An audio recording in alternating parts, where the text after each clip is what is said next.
ილონ მასკის სემეს, მეგობრებო, არ მოგესმათ, გუშინ დადებული ლაივის შემდგომ მთელ დედამიწას აწუხებს ერთადერთი კითხვა.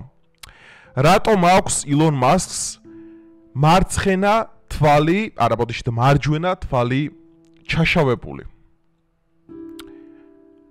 ეგრევე წამოვიდა ახალი შეთქმულების თეორიათა ნაკადი, რომლის მიხედვითაც მასკმა რამოდენიმე დღის წინ გადაწყვეტილება მიიღო, რომ ტოვებდა საკუთარ თანამდებობას დოჯის სამსახურში, ანუ აღარ იქნებოდა პრეზიდენტის ადმინისტრაციაში, ვინაიდან და რადგანაც არ მოსწონდა ის ახალი პოლიტიკა და ის ახალი კანონპროექტი, რომელიც ტრამპმა მიიღო Big Beautiful Bills, ანუ რომელიც არსობრივად ეწინააღმდეგება დოჯის მიზნებს და ზრდის მთავრობის საგადასახადო, ისე რა ქვია, ზრდი და ბიუჯეტის დეფიციტს.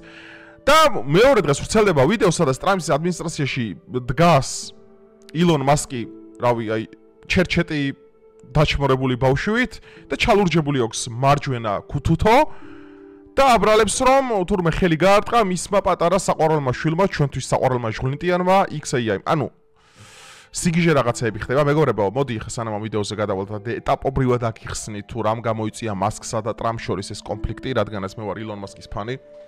აგერ Occupy Mars, SpaceX-ი და სხვათა შორის ძალიან დიდი fan base-ი მაქვს და სხვათა შორის აქვე მინდა მიგითითო თქვენი ვარაუდი და თქვენი თეორია დაწერეთ კომენტარებში, რას ფიქრობთ, რატომ აქვს ჩალურჯებული ეს თვალი. ახლა კი დალაიქეთ ვიდეო, გამოიწერეთ არხი და მოდი მოკლე პოლიტიკურ, ეკონომიკურ და იმ საქმიანობის მიმოხილვას შეგიტარებ თუ რა სავარაუდო, ესე თქვა, თეზისები არსებობს იმასთან დაკავშირებით თუ ვინ სემა რეალურად მასკი.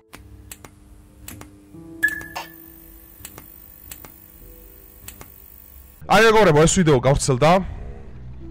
დააკვირდით. ეს არის უკვე ტრამპის ოვალურ ოფისში, სადაც ისამბობს, რომ თურმე თვალი ჩაულურჯა მისმა შვილმა. მაგრამ სინამდვილეში ვიცით, რომ აი ეს ვიდეო არის ძალიან საინტერესო, ეს გავრცელდა რამოდენიმე დღით ადრე, სანამ დატოვებდა თანამდებობას და აქ ამბობს, რომ ის არის იმედგაცრუებული ტრამპის ახალი კანონპროექტით. უსმინოთ. You know, I was like disappointed to see the massive spending bill, frankly, which increases the budget deficit, not just decrease it, and undermines the work that the Doge team is doing. I actually thought that when this big, beautiful bill came along. I mean, like, everything he's done on Doge gets wiped out in the first year. I think a bill can be big or it can be beautiful, but I don't know if it could be both. ანუ ნახეთ, იმედგაცრუებული ვარ იმისთვის, რომ რა კანონპროექტის მიიღო ტრამპმა, ეს Big Beautiful Bills, რომელიც არის დიდი ლამაზი, ესე თქვა, გადასახდელი, უპირისპირდება დოუჯის სამსახურს, ანუ მთავრობის ეფექტურობის სამსახურს და პირიქით ბიუჯეტის დეფიციტს ზრდიდა. რამაც გამოიწვია დაპირისპირება ილონ მასკსა და დონალდ ტრამპს შორის. ეხლა რა ხდება მეორე დღეს? გამოვიდნენ ჟურნალისტები CNBC და მიმართეს პრეზიდენტ ტრამპს თუ რამ გამოიწვია თქვენში კონფლიქტიო. ეხლა რასაც ტრამპი პასუხობს, ეს არის პოლიტიკური უბრალოდ დიალექტიკა, ანუ ყველაფერს ეუბნება დონალდ ტრამპი გარდა პასუხისა რეალურად. ესეც დამატებითი ბურუსით მოცული საქმე. ხო, ეს გავიგეთ. Well, reactions, a lot of things. Number one, we have to get a lot of votes. We can't be cutting. You know, we need to get a lot of support, and we have a lot of support. We had to get it through the House. The House was. We have no Democrats. You know, if it's up to the Democrats, they'll take. ანუ კითხვას არიდებს თავიდან მალამდე თავს. ტრამპი ეუბნება, რომ ჩვენ ერთად ბევრი ხმა ავიღეთო, ჩვენ დავამთავრეთ დემოკრატების თარეშიო, ჩვენ ბევრი კაი საქმე გავაკეთოთ, მაგრამ არ ეუბნება ამ კითხვაზე პასუხს. ანუ იყენეს პოლიტექნოლოგიას, იმისათვის რომ აირიდოს ეს კითხვა, თუ რატომ დატოვა ილონ მასკმა რეალურად მთავრობის ეფექტურობის დეპარტამენტის თანამდებობა. ნუ იდეაში მხოლოდ ტრამპის მრჩეველი იყო, იმიტომ რომ ადმინისტრაციისთვის რო გეკითხა ილონ მასკს არაფორმალური დამოუკიდებლობა ქონა ისედაც თეთრ სახლში, ანუ თეთრ სახლთან ზოგადად მათ შორის ტრამპის გაპრეზიდენტების შემდგომ არა. The 65% increase. You know, if that doesn't get approved, this country is going to have a 65% increase in taxes and lots of other problems, big problems, almost bigger than that. But we'll have a 65% increase as opposed to the largest tax cut. 6.5% ტაქსების, ანუ გადასახადების მოუჭერითო, გაიმეორა სამჯერ ტრამპმა, მაგრამ მაინც კითხოს პასუხს არცემს. In the history of our country, ერთ-ერთი ყველაზე დიდი მოვლენა იყო ჩვენს ისტორიაში. We will be negotiating that bill, and I'm not happy about certain aspects of it, but I'm thrilled by other aspects of it. ნახეთ როგორი, ანუ მე არ ვარ რომ ამ კანონ პროექტი დიდად მოხიბლულიო, მაგრამ რაღაცები საჭირო არის აქედანო და არსებობს ესეთი შესანიშნავი თეორია, რაზედაც მე ვიდეო გადავიღე, რომ ილონ მასკს ჰქონდა დაპირისპირება იმ ებრაულ ოჯახებთან, რომლებიც ტრამპის უკან დგანან. ამაზე გადავიღე ვიდეო. მეგობრებო, ეს არ არის ის deep state, რომელზეც თქვენ ლაპარაკობთ. ეს არის New World Order. ახალი მსოფლიო წესრიგი. ანუ ნუ გგონიათ, რომ ანუ ტრამპის უკანაც ის ხალხი დგას, ის ებრაელები, ვის უკანაც იდგნენ, ანუ ბაიდენის უკანაც ვინები იდგნენ. აქ არის სერიოზული ორი დაპირისპირება ერთმანეთში და ვინაიდან და რადგანაც ილონ მასკი არის ექსტრავაგანტული ფიგურა, ძალიან ეპატაშური, უკონტროლო ფიგურა, თავიდან ბოლომდე თავისი შინაარსით, მე ვფიქრობ, იმიტომ რომ მას დაპირისპირება ჰქონდა ასევე სავაჭრო დეპარტამენტის უფროსთან, ტრამპის ადმინისტრაციაშიც, რომ რაღაცებში ბიუროკრატიაში გახსოვთ ის იმას რო შეხვდა არგენტინის პრეზიდენტს და chain of the bureaucracy ესე რო იდგა, chain south-ი რო იდგა. იყო რაღაცები, რაშიც ვერ შეთანხმდნენ. მასკს მე მჯერა რომ ილონ მასკს მართლა გულწრფელი გრძნობები და ემოციები აკავშირებდა და უნდოდა რომ მართლა შეიცვალა დაახლოებით 2 ტრილიონზე იყო საუბარი, 2 ტრილიონი უნდა დაბრუნებოდა ხალხს. მაგრამ საბოლოო ჯამში რა მივიღეთ? რომ დაუპირისპირდნენ ისინი ილონ მასკს, იმიტომ რომ ილონ მასკი იყო უკონტროლო. ანუ ტრამპისნაირი, ეხა ტრამპი არის როგორი, ეხა ტრამპი რო ასრულებს აქ ეხა ისრაელის დავალებას, ნუ ეხა აი ამაზე კითხვაც არ არსებობს, ეს მათში გამოიხატა სირიის პრეზიდენტის ლეგიტიმაცია, იქ პირველი რომ ნეთანიაჰუს შეხვდა, ის რომ ღაზის საკითხი უკვე გადაწყდა, ის რომ ისრაელს რამე რო დაემართოს გადაყვება მთელი ამერიკა, რატომ? იმიტომ რომ ვიცით რომ კუშნერების ოჯახია რეალურად მით უკან. კუშნერები არიან ჩვეულებრივი სიონისტი ებრაელები, მათი სურვილი არის, რაც შეიძლება მეტი სარგებელი ისრაელს და რაც შეიძლება ნაკლები დანარჩენ ხელს სამყაროს. ანუ ეს ვიცით. ანუ ტრამპს რო ეს პასუხისმგებლობები აქვს აკიდებული და ეს ცხადია და მათ ეს ინვესტიცია ამას შეადეს, ეს უკვე ვიცით, მაგრამ აქ უკვე საუბარი მიდის იმაზე, რომ ილონ მასკის კონტროლი რახან შეუძლებელი აღმოჩნდა, გამოიწვია ის ყველაფერი, რომ მოხსნეს რა. იმიტომ რომ ბოლო ორთში მასკი არც აქტიურობდა არსად, საერთოდ. არა, ბოდიშით ბოლო ერთი თვის განმავლობაში და აი ახალი მოსული რო იყო და მაგამდე ხო აი სულ რაღაც იქ პოსტები, ანტივოუკიზმი, ანტიდემოკრატიული მიმები, სულ დოჯის სამსახური ყველგან და უცებ როგორც კი შეეხნენ FBI-ის გენერალურ დირექტორს, ბოდიშით CIA-ის, აი მაქენა დაიწყო უკვე რეგრესი. ეს ცხადია, რასაც მე ვსაუბრობ.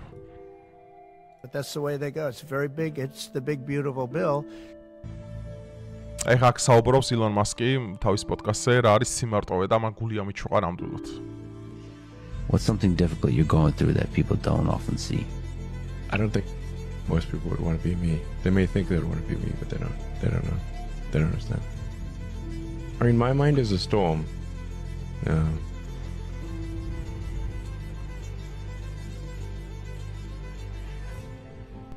How are you doing?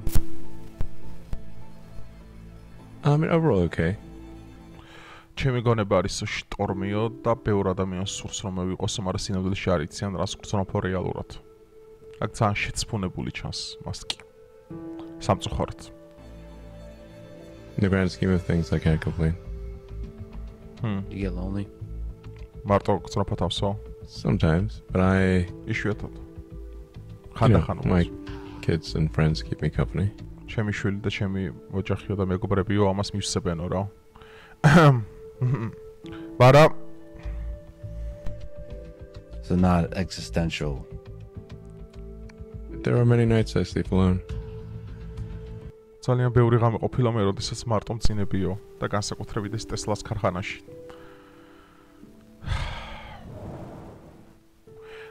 სიმართლე გითხრათ, მე აი ყოველთვის აბრალებდნენ ჩემი გამოწერების ნაწილი, დიდი ნაწილი, მოდი ესე ვიტყვი, ილონ მასკი და ჩვენი რაღაც ურთიერთშეუთანხმებლობა აზრებში, მე და ჩემს გამომწერებში ხშირად ყოფილა ილონ მასკის ფიგურა ზოგადად რა.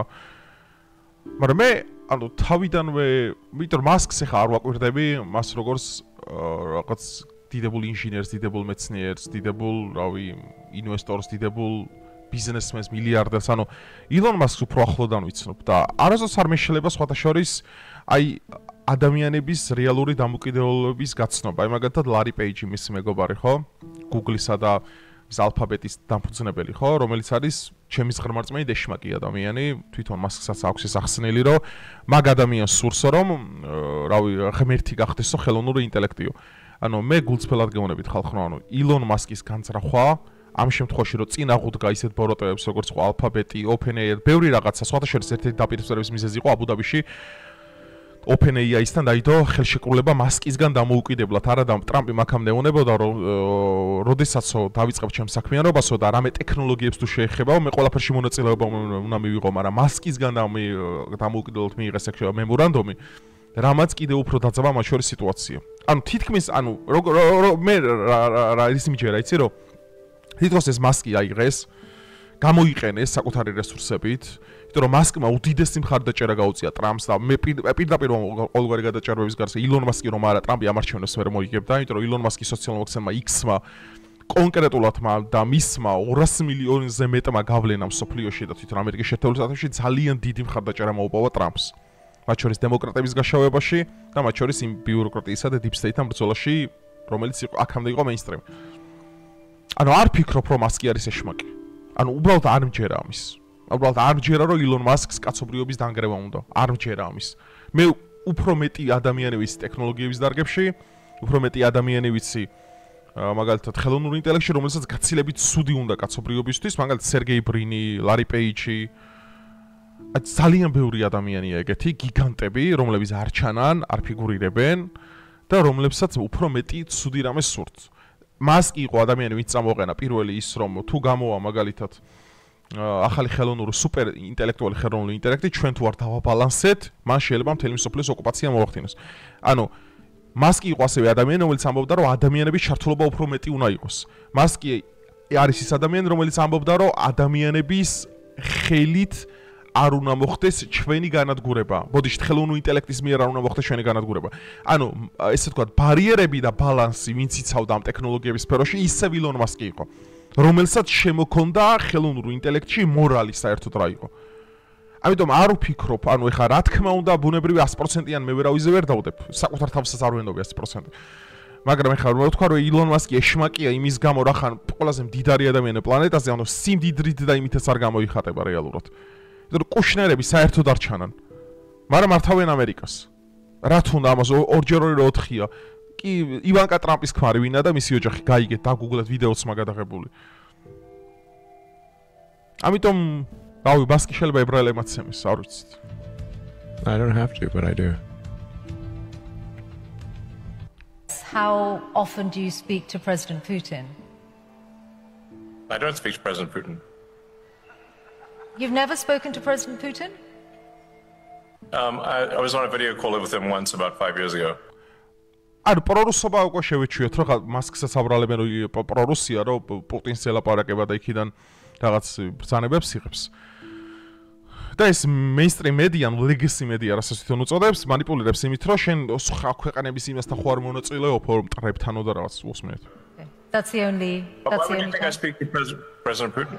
გადაგონია რომ პრეზიდენტ პუტინს საუბრებიო. Oh, you must. I get it. You believe the legacy media. შენ გჯერაო legacy media, ანუ mainstream media ისო, რომ აი როგორც საქართველოში მთავარი ფორმულა TV პირველია რა, mainstream media. და ამას იჯერებენ აი ესეთი დებილი ჟურნალისტები იქაც ყავთ ხალხო, ანუ მარტო აქ არ არიან დეამა ვისეშვილი და ეგენი, ანუ იქაც არიან ეგეთი დებილები, ამიტომ არ გაიგვირდეს, ანუ ლიბერალი ეროვნება სოციალურ კლასსა და ქონებრივ ცენს არ ცნობს, ლიბერალი არის ყველგან დებილი, ამერიკაში, საქართველოში, რუსეთშიც, ანუ ამას მნიშვნელობა არ აქვს მეგობრებო, ამიტომ ეროვნებით ნუ შეაფასებთ, ანუ თვითონ სიმსივნე არის, ლიბერალიზმი არის კაცობრიობის სიმსივნე, რომელიც ადამიანის ტვინში წარმოიქმნება, რომელიც სამწუხაროდ ისეთი მეტასტასებით ფუნქციონირებს, რომ ყლაპავს ყოველივე რაციონალს და ჭეშმარიტს. ხო და ნუ აი ბოლო დღეებში ილონ მასკი იყო აი ესე მეგობრებო, აი ესეთ მდგომარეობაში და ნუ ეხა არ ვიცი სიმართლე გითხრათ, ეხა მე რა თქმა უნდა 100%-ია გარანტიებს მე აქ ვერ ჩამოვალ და ვერ ვიტყვი რომ ეს ესე იყო, ეს ესე მოხდა, მაგრამ საეჭვოდ ეხა მე რა თანმიმდევრობას თქვენ განახეთ, flow, ხო? ეს ყველაფერი ემთხოვა ერთმანეთს. ეხა არ მჯერა რომ ეხა crime-ს იცემდა ამას, ილონ მასკი ეხა 4 ცოლი ყავს, სხვადასხვა ქალების განაჩენ შვილებს, ხო? ეხა როგორც ბრიჯიტ მაცემა, მაკრონი მაგას არ ვამბობ ეგეთ რამე, მაგრამ არო რაღაც სხვა რაღაცაშია საქმე. რაც ნელ-ნელა არ არის დაფარული არ გაცხადეს, ნელ-ნელა გამომშხამდება. და ბევრ ამას ფარდა ეხდება მათ შორის ტრამპის ადმინისტრაციაში.